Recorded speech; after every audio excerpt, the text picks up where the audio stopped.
ദൈവഭക്തന്റെ ആ അനുഗ്രഹിക്കപ്പെട്ട ക്യാരക്ടർ വെളിപ്പെടുത്തുമ്പോൾ മറുവശത്ത് യോബിന്റെ പുസ്തകം സർവശക്തനായ ദൈവത്തിന്റെ ഇളകാത്ത ജ്ഞാനത്തിന്റെയും ശക്തിയുടെയും സ്വഭാവം വെളിപ്പെടുത്തും. യോബിന്റെ പുസ്തകം അത് മാത്രമല്ല വെളിപ്പെടുത്തും, നമുക്കറിയാം. വളരെ വളരെ വേദനാജനകമായി തീരുന്ന എന്താ പറയുക, ആശ്വാസപ്രദന്മാരായി തീരേണ്ട സ്നേഹിതർ തൊട്ട വൈദ്യന്മാരും വർത്ത ആശ്വാസന്മാരുമായി തീരുന്ന കാഴ്ചയും യോബിന്റെ പുസ്തകം വെളിപ്പെടുത്തും. കൂടെ നിൽക്കേണ്ട യോബിന്റെ ഭാര്യ ദൈവത്തെ ത്യജിക്കുവാനുള്ള പ്രേരണ കൊടുക്കുന്നതും യോബിന്റെ പുസ്തകത്തിൽ നമുക്ക് മനസ്സിലാക്കാൻ കഴിയും. അപ്പം നമ്മൾ യോബിനെ കുറിച്ച് പഠിക്കുമ്പോൾ യോബ് തന്റെ കുടുംബത്തിന് ഒരു ഡിവോട്ടഡ് ഫാദർ ആയിരുന്നു. To his family he was a devoted father. തന്റെ കുടുംബത്തിന് ഏറ്റവും എന്താ പറയണ്ടേ, ഇതുപോലെ ഒരു നല്ല അപ്പൻ. എത്ര തിരക്കുണ്ടെങ്കിലും മക്കളുടെ കാര്യത്തിൽ അവർ സ്പിരിച്വലി അവർ ദൈവവുമായുള്ള ബന്ധത്തിൽ നേരുള്ളവരായിരിക്കണമെന്ന് ഹൃദയത്തിൽ തന്റെ കുടുംബത്തെ ദൈവത്തോട് ചേർത്ത് നിർത്താൻ തനിക്കാവുന്നതൊക്കെ ചെയ്യാൻ മനസ്സ് കാണിച്ച ഒരു ഭക്തനായ പിതാവായിരുന്നു യോബ് തന്റെ കുടുംബത്തിന്. ഇനി ആ കമ്മ്യൂണിറ്റിക്കോ തന്റെ സമൂഹത്തിനോ he was a figure of influence and respect. സ്വാധീനമുള്ള ബഹുമാനമുള്ള ഒരു വ്യക്തിത്വമായിരുന്നു തന്റെ സമൂഹത്തിന് യോബ്. കുടുംബത്തിന് ഒരു ഡിവോട്ടഡ് ഫാദർ, കമ്മ്യൂണിറ്റിക്ക് a figure of influence and respect.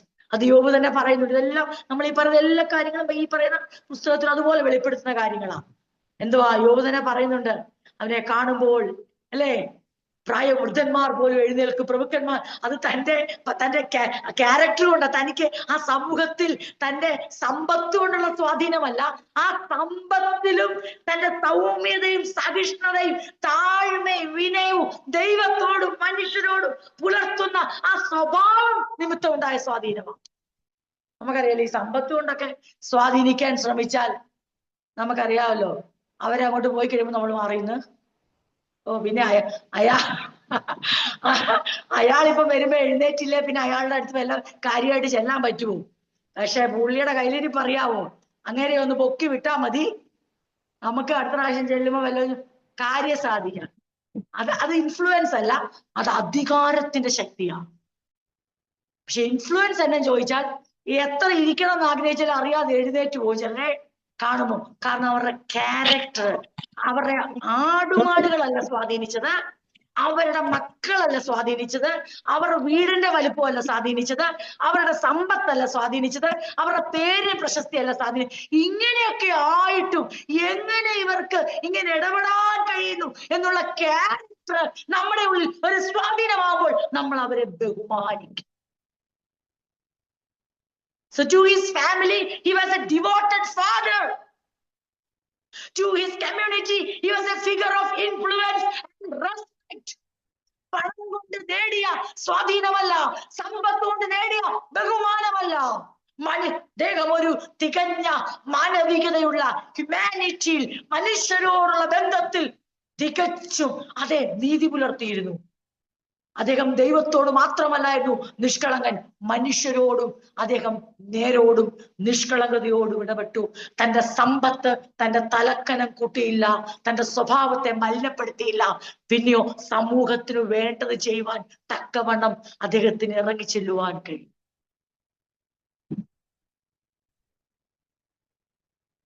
ഇനി ദൈവത്തോട് അദ്ദേഹം എങ്ങനെയായിരുന്നു? He was a man of unparalleled reverence and faith. ദൈവത്തോടുള്ള ബന്ധത്തിൽ അദ്ദേഹത്തിന് എന്തായിരുന്നു ഭക്തി, വിശ്വാസം എന്ന് ഓർക്കുമ്പോൾ തന്നെ നമ്മുടെ ഹൃദയം നന്ദിയാൽ നിറയും. ജീവിതത്തിന്റെ ഏറ്റവും വലിയ ശോധനയിലും അദ്ദേഹം കൺസിഡർ ചെയ്തത് നാട്ടുകാർ എന്തു പറയുന്നുള്ളത് ചിന്തിക്കുന്നതിന് മുമ്പേ ഈ ഒരു അവസരത്തിൽ എന്റെ വായിൽ നിന്ന് ദോഷമായത് പുറപ്പെട്ടാൽ അത് ദൈവത്തിന് വ്യസനകരവും ആകുമെന്നോർത്ത് തന്റെ വാക്കുകളെ സൂക്ഷിച്ച് യഹോവ തന്നു, യഹോവ എടുത്തു, യഹോവയുടെ നാമം വാഴ്ത്തപ്പെടുമാറാകട്ടെ എന്ന് പറയാൻ തക്കവണ്ണം കഷ്ടതയുടെ ആ തീച്ചൂളയുടെ നടുവിലും ദൈവത്തോടുള്ള ഭക്തിയും വിശ്വാസവും കൈവിടാത്ത മനുഷ്യൻ, ഒരുപോലെ തന്റെ ഭക്തിയും വിശ്വാസവും ദൈവത്തോട് കാണിച്ച മനുഷ്യൻ. ദൈവത്തിന് ആ മനുഷ്യനെ കുറിച്ച് ഒരു കംപ്ലൈന്റും ഇല്ലായിരുന്നു. അതാണ് നമുക്ക് ഏറ്റവും സങ്കടം. എന്നിട്ടും അദ്ദേഹത്തെ എന്തുകൊണ്ട് ദൈവം ഇങ്ങനെ ഒരവസ്ഥയിലൂടെ കടത്തിവിട്ടു? വേദപുസ്തകം ഉടനീളം വായിക്കുമ്പോൾ, 10 തൊട്ട് വെളിപ്പാട് വരെ വായിക്കുമ്പോഴും, നമ്മുടെ ചുറ്റുപാടിലേക്ക് നമ്മൾ നോക്കുമ്പോഴും, ചരിത്രം മുഴുവൻ പരിശോധിച്ചാൽ ഇതുപോലെ ജീവിതത്തിൽ തകർന്നു പോയ, ശൂന്യനായി പോയ, ഒരു നിമിഷം കൊണ്ട് എല്ലാം തീർന്നു എന്ന് പറയുന്ന ശോധനയിലൂടെ ദൈവം ഈ മനുഷ്യനെ കടത്തിവിടുമ്പോൾ അവിടുന്നാണ് നമുക്ക് യോബിന്റെ പുസ്തകം കൂടുതൽ മനസ്സിലാക്കേണ്ടതും പഠിക്കേണ്ടതുമായി വരുന്നത്.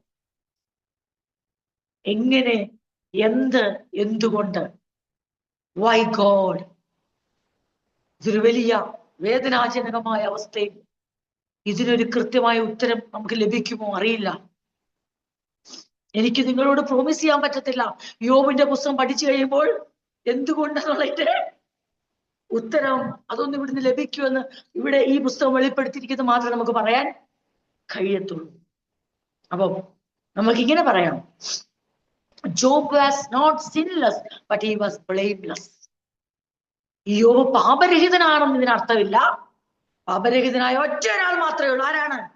നമ്മുടെ കർത്താവും രക്ഷിതാവുമായ യേശു മാത്രമേ ഭൂമിയിൽ അങ്ങനെ ഒരു മനുഷ്യൻ. യോബ് എന്റെ ഈ സാക്ഷ്യം വിളിച്ചറിയിക്കുന്നത്, Job was not sinless but he was blameless.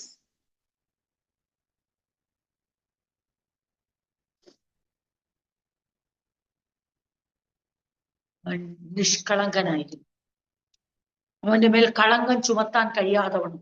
അതിന്റെ അർത്ഥം മനുഷ്യന്റെ ജീവിതത്തിൽ ഒരിക്കലും പാപം ചിന്തകളിൽ, പ്രവർത്തികൾ ഉണ്ടായിട്ടില്ല എന്നല്ല അർത്ഥം. പക്ഷെ ദൈവം he was blameless.